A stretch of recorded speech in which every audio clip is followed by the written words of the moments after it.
1 अप्रैल 2026 Argentina के शहर Ushuaia से एक क्रूज जहाज निकलता है। इसमें पैसेंजर्स और क्रू मिलाकर 23 देशों के लगभग 150 लोग बैठे हैं और यह जहाज एंटार्कटिका और साउथ अटलांटिक के रिमोट आइलैंड्स पर एक सफर पर जा रहा है। शुरू के कुछ दिन सब ठीक रहता है, लोग आपस में मिलते हैं, एंजॉय करते हैं, पार्टीज होती हैं। इनमें से किसी को भी अंदाजा नहीं था कि यह ट्रिप जल्द ही एक बुरे सपने में बदलने वाली थी। ट्रिप शुरू होने के करीब 5 दिन बाद एक 70 साल के डच पैसेंजर को अचानक से बुखार और सिर दर्द हो जाता है, माइल्ड डायरिया भी। यह शिप के डॉक्टर के पास जाता है, लेकिन 1-2 दिन बाद इसे सांस लेने में भी तकलीफ होने लगती है।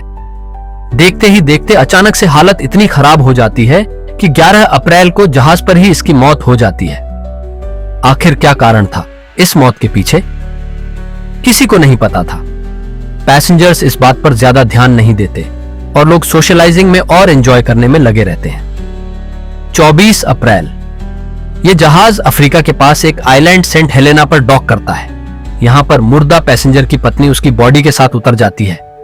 यहां से यह औरत साउथ अफ्रीका जाती है और 25 अप्रैल को साउथ अफ्रीका से एम्स्टर्डम जाने वाली फ्लाइट में बैठने ही वाली थी कि अचानक से इसकी तबीयत इतनी खराब हो गई कि इसे फ्लाइट से उतार दिया जाता है। एकदम से ये एयरपोर्ट पर ही कोलैप्स कर जाती है और 26 अप्रैल को इसकी भी मौत हो जाती है। इस बीच जहाज पर मौजूद लोग भी बीमार होने लगते हैं। 28 अप्रैल को एक जर्मन महिला की तबीयत खराब हो जाती है और सिर्फ 4 दिन बाद 2 मई को उसकी भी मौत हो जाती है। एक बार फिर से किसी को नहीं पता था कि एक-एक करके इस जहाज के पैसेंजर्स क्यों मर रहे थे। 2 मई को ही इस पूरी क्राइसिस के बारे में वर्ल्ड हेल्थ ऑर्गेनाइजेशन को इन्फॉर्म किया जाता है। टेस्ट कंडक्ट करवाए जाते हैं और फिर डायग्नोसिस निकल कर आता है हंटा वायरस। अबे 26 में तो दुनिया खत्म है। ये एक ऐसा वायरस है जिसकी कोई वैक्सीन नहीं है, कोई क्योर नहीं, और इसका डेथ रेट इतना ज्यादा है कि यह इन्फेक्टेड इंसानों में से आधों को मार सकता है। आज ये वायरस एक ऐसे जहाज पर फैला हुआ है जो कई दिनों से समुद्र के बीच में ही फंसा है।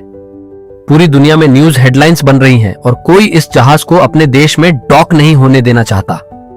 सबसे डरावनी बात यह है कि हंता वायरस कोई नया वायरस नहीं है। इसके बारे में लगभग 70 साल पहले से ही साइंटिस्ट जानते हैं, जब यह पहली बार सामने आया था एक जंग के बीच, जहां हजारों सोल्जर्स बीमार हो गए, लेकिन फिर भी अभी तक इसका कोई इलाज नहीं मिला है।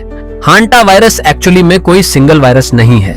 ये वायरसेस की पूरी फैमिली है और ये चूहों में मिलते हैं और वहीं से ही फैलते हैं। अलग अलग तरीके के चूहे अलग अलग टाइप के हंटा वायरस कैरी करते हैं और इंसानों में इन वायरस से 2 तरह की बीमारियां होती हैं। पहली है haemorrhagic fever with renal syndrome, HFRS, जो मेनली एशिया और यूरोप में लोगों को होता है। इसमें किडनीज फेल हो जाती है और बॉडी में इंटरनल ब्लीडिंग होने लगती है। दूसरी बीमारी है hanta virus pulmonary syndrome, HPS, जो नॉर्थ और साउथ अमेरिका में फैलती है। इसमें लंग्स के अंदर, फेफड़ों के अंदर फ्लूइड भर जाता है और लोगों को सांस लेने में दिक्कत होती है और एक्चुअली इंसान की सफोकेशन से मौत हो जाती है। इसका मॉर्टेलिटी रेट 50% तक बताया जाता है और सबसे डिस्टर्बिंग चीज यह है कि इतना डेडली वायरस होने के बावजूद भी आज तक कोई भी FDA या WHO अप्रूव्ड वैक्सीन नहीं बनी है। वैक्सीन तो छोड़िए, कोई प्रूवन एंटीवायरल ट्रीटमेंट भी नहीं है। अगर आप इन्फेक्ट हो जाते हैं तो डॉक्टर्स बस आपको सपोर्टिव केयर दे सकते हैं। इससे आपको थोड़ा रिलीफ मिल सकता है, लेकिन इस वायरस से लड़ना तो आपके इम्यून सिस्टम को ही पड़ेगा। इस वायरस के बारे में मॉडर्न हिस्ट्री में सबसे पहली बार पता चला था 1950s की कोरियन वॉर के दौरान। इस वॉर में अमेरिकन सोल्जर्स साउथ कोरिया में लड़ रहे थे और अचानक 3000 से ज्यादा सोल्जर्स एक अजीब बीमारी का शिकार हो गए। पहले इनको तेज बुखार आया, सिर दर्द और उल्टी हुई और फिर किडनीज ने काम करना बंद कर दिया। इसमें से लगभग 15% सोल्जर्स मारे गए। डॉक्टर्स ने इसे कोरियन हेमोरेजिक फीवर का नाम दिया, लेकिन उनको यह समझ नहीं आ रहा था कि क्या यह कोई बीमारी है या कोई केमिकल वेपन। इस मिस्ट्री को सॉल्व करने में लगभग 30 साल लग गए। 1980 के आसपास एक साउथ कोरियन वायरोलॉजिस्ट डॉक्टर हो वांगली, इन्होंने आइडेंटिफाई किया कि यह बीमारी चूहों से मिलने वाले एक वायरस की वजह से होती है और उन्होंने इस वायरस का नाम साउथ और नॉर्थ कोरिया में बहने वाली एक नदी हंतान रिवर के नाम पर रख दिया। लेकिन हंता वायरस की सबसे ड्रामेटिक स्टोरी आई साल 1993 में, मई 1993 में अमेरिका की एक अमेरिकन इंडियन ट्राइब नवाहो के 10 लोगों की कुछ हफ्ते के अंदर अंदर मौत हो गई। ये बीमारी के शुरुआत में सिर्फ एक दिन ही फैलता है। तो अब तक दोस्तों आप समझ ही गए होंगे कि जिस क्रूज शिप की मैंने शुरू में बात करी थी, वहां पर भी यही एंडी स्ट्रेन फैला था। वही स्ट्रेन जहां पर इंसानों से इंसानों का ट्रांसमिशन पॉसिबल है। लेकिन सवाल यह है कि उस जहाज पर यह वायरस आया कहां से। अभी तक जो इंफॉर्मेशन मिली है उसके अनुसार मार्च 2026 में एक डच कपल उशुआया में एक बर्ड वॉचिंग टूर पर गए थे और टूर के दौरान एक ऐसे लैंडफिल में जा पहुंचे जहां पर बहुत सारे चूहे रहते थे। अब चांस की बात देखिए, अगर ये 2-3 दिन बाद जहाज पर लौटे होते तो ये वायरस शायद ना फैलता, क्योंकि इसकी ट्रांसमिशन विंडो ऑन एवरेज सिर्फ एक दिन की है।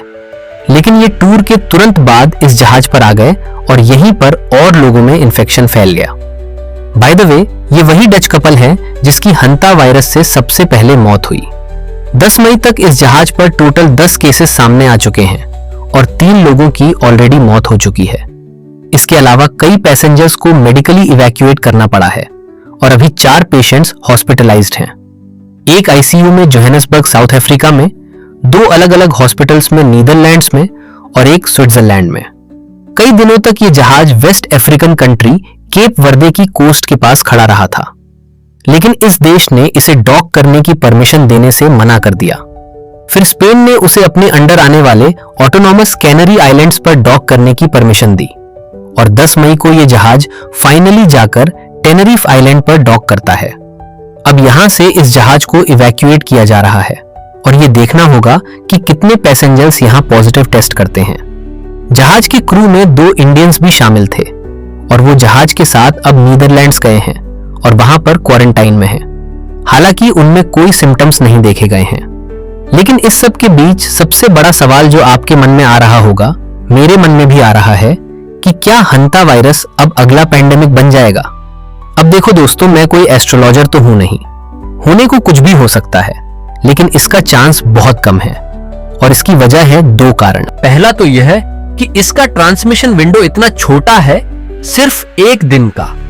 तो कोविड की तरह यहां पर 14 दिन तक क्वारंटाइन करने की जरूरत नहीं।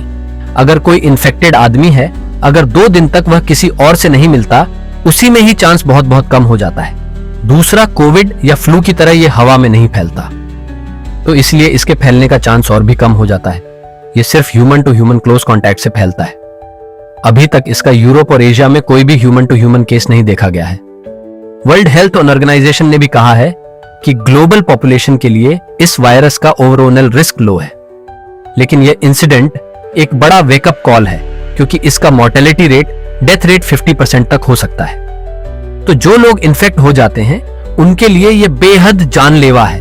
ऊपर से इसका एल नीनो से भी कनेक्शन है और इस साल एक बेहद बड़ा एल नीनो आने की संभावना है। तो सवाल यह उठता है कि इस वायरस से खुद को कैसे प्रोटेक्ट किया जाए।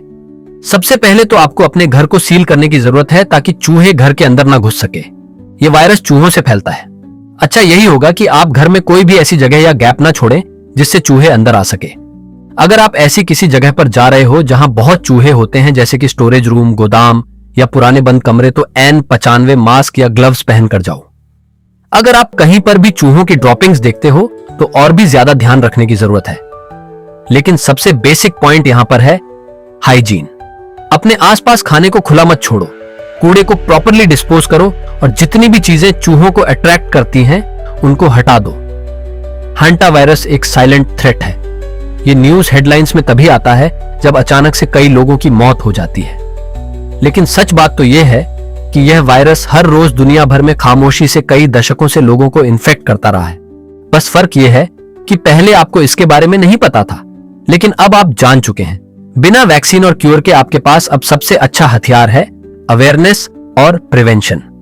दोस्तों, अगर वीडियो अच्छी लगी तो लाइक करना ना भूले और वीडियो को ज्यादा से ज्यादा शेयर करें ताकि ये इंफॉर्मेशन ज्यादा से ज्यादा लोगों के पास पहुंच सके, और चैनल को सब्सक्राइब करें ताकि हमारी आने वाली वीडियो सबसे पहले आपके पास पहुंच सके।